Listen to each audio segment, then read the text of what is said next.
Okay, y'all, I have to tell you this story. And I'm going to talk to you like I'm talking to my mama so that it's easier for me to do. But anyway, today I went to the laundromat because I had to wash a quilt that belonged to my grandfather. It was a camping quilt, so it's pretty big. It's really heavy. It's too big for my washer, so I went to the laundromat instead. And as those of you who know, I have anxiety issues when I do things. They're a little different than normal, so it made me nervous, and so I took my aunt with me so that it would be a little easier for me to do because she keeps me calm a little bit. But so I went to the laundromat, and when I went into the laundromat, there was two other women in there. One was on the far right side, one was in the middle, and then there was open washers on the left hand side. So I purposely went to the far left and all the way to the end of the aisle of the washers so that I could be away from people and it would be easier on me. Um, so I went and put my clothes in or my quilt in the washer, and I put the soap in. I turned it on, and this woman decides to come to the was in the middle, decides to come over to my side to use a larger washer on the side. Well, I didn't think anything of it, and I didn't say anything.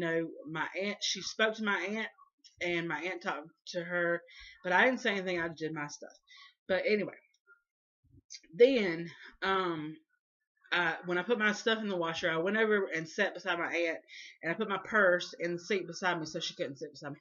So anybody couldn't sit beside me. But and my aunt was on the other side of me, and the woman turns to us and says, "I hate laundromats," and I said, "Well, yeah," and she said. Something about it not being clean, and such used to run such laundromat that's not there anymore, and do you know him, and all this kind of stuff, and of course, because of my anxiety issues and things, I didn't pay much attention to her, but my aunt was talking to her, and that was fine. So I'm watching her as she's putting her clothes in the washer, and she's sorting through, and she's just digging in the bottom of her baskets. She has four baskets. Two of them are empty and two of them are full that are sitting in front of her.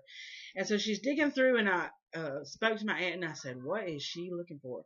And she said, "I don't know," but and we decided that she probably should have sorted her laundry before she came to the laundromat, so it'd be a little easier on her because she was obviously having trouble.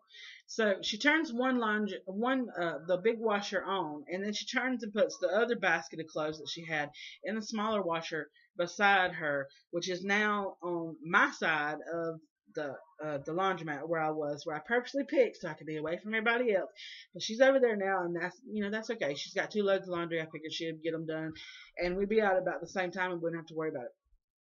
No, this woman proceeds to put the laundry in the washing machine, and then she goes over to where she had been at and takes the clothes out of one of the washers and brings it back over and puts it in the thing.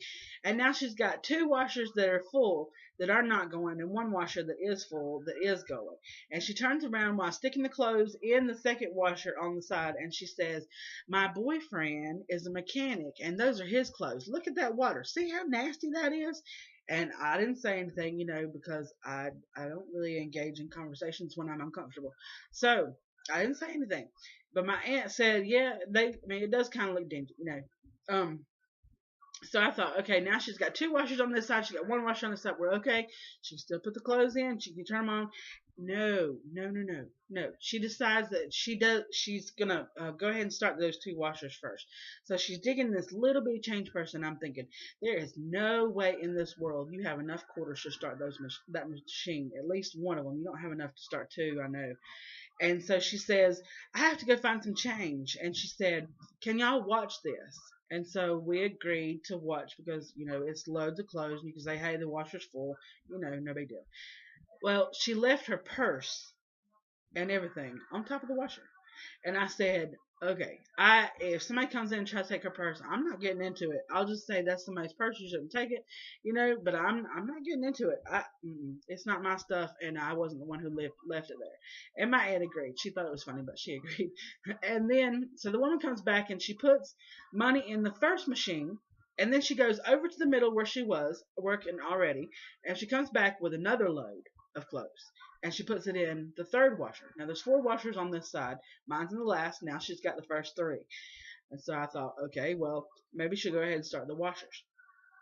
At this point in time, we're getting to about 23 minutes, which is how long it takes for my quilt to be done. So at 2 minutes, I went over and stood in front of my washer so I could hurry it along as much as I could. Well, when I turned around from putting my quilt in the dryer, she was standing at the washer. She hadn't found another load of laundry that she had already put in the machine now and brought it over to my machine that I had just used and put the clothes in there. And then she says, I'll be back in a minute. And she takes her purse this time, but she's gone. And then she comes back and she puts money and soap in the next two washers. And the last one she left still. Okay, the one that I was using, she now left still for a few minutes. Okay, she goes away and comes back. She had two full laundry soap things with her and 2 gallons of bleach with her and 4 laundry baskets. And so all this stuff is laying out in the middle of the floor, which I now have to walk around if I want to go check my quilt. But anyway, um, she comes back and she takes the full one of the full ones that she's already been pouring some soap out into the first, 3 or 4 washers, and she opens up the last 2 washers and she just takes the jug and just dumps it in there, and just stands there. And then she says, there ain't no soap in this one. There ain't no water in this one. What am I gonna do? There ain't no soap. There ain't no water. Nothing's happening. And I'm looking at her like and thinking, what am I supposed to do about it? I don't control anything to do with this. Why are you telling me I can't do anything to fix it? But anyway, I didn't say anything and I just, nodded. So she's pushing all the buttons on the wash machine. And then it finally started its cycle because it hadn't even had time to really start putting water in there. And she says, "Oh, there's soap, there's soap, there's soap. Oh, there's soap. Yeah, great, there's soap." And so she takes the rest of the soap that she had, and she continues and she dumps it into the last 2 washers. And then she takes the plastic bottle and she puts it with the rest of her stuff. So she comes back and she goes out the door and she comes back and before she came back I said, there is so much soap in that last washer. Any second there's going to be bubbles all over the place. I have no idea what this woman is doing, but we need to get out of here as quickly as we can. And so my aunt laughed. She thought it was kind of funny. But I said, you can't even see in the washer to see anything's in there. There are so many soap bubbles coming out, in this washer.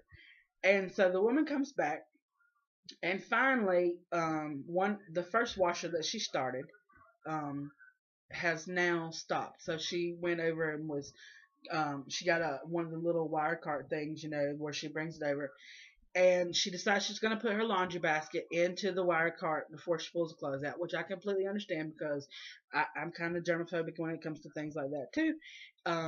So she stacks and restacks 4 times the laundry baskets that she has with her before she decides which one she wants. First, she puts a white one in there, and then she takes it back and she gets this brown looking one and brings it. And then she picks it up and she dumps it and dumps it and dumps it. And then she puts it back in there. And then she's pulling out what she claims is her boyfriend's clothes out of the washer, and she's fussing the whole entire time about stupid men not taking their clothes off and turning them the right way and putting them in the laundry.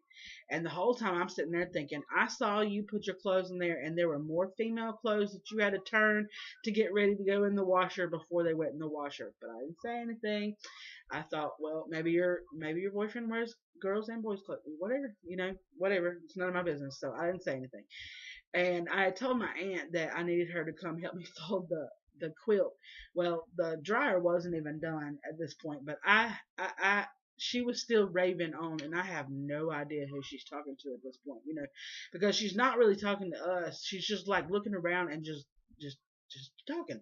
And so I became extremely, extremely nervous and decided that I really, really needed to get out of there. So I went and checked my quilt. It was dry. I folded it. My aunt didn't come help because she didn't realize that I needed help. But I folded it, and we were going to leave. My aunt said, "Is the quilt dry?" And I said, "Come on." And so we got out and we went to the store, and I said, I have no idea what was going on with that lady, but I can't deal with it anymore. So anyway, that's my story for today. Talk to you later. Bye.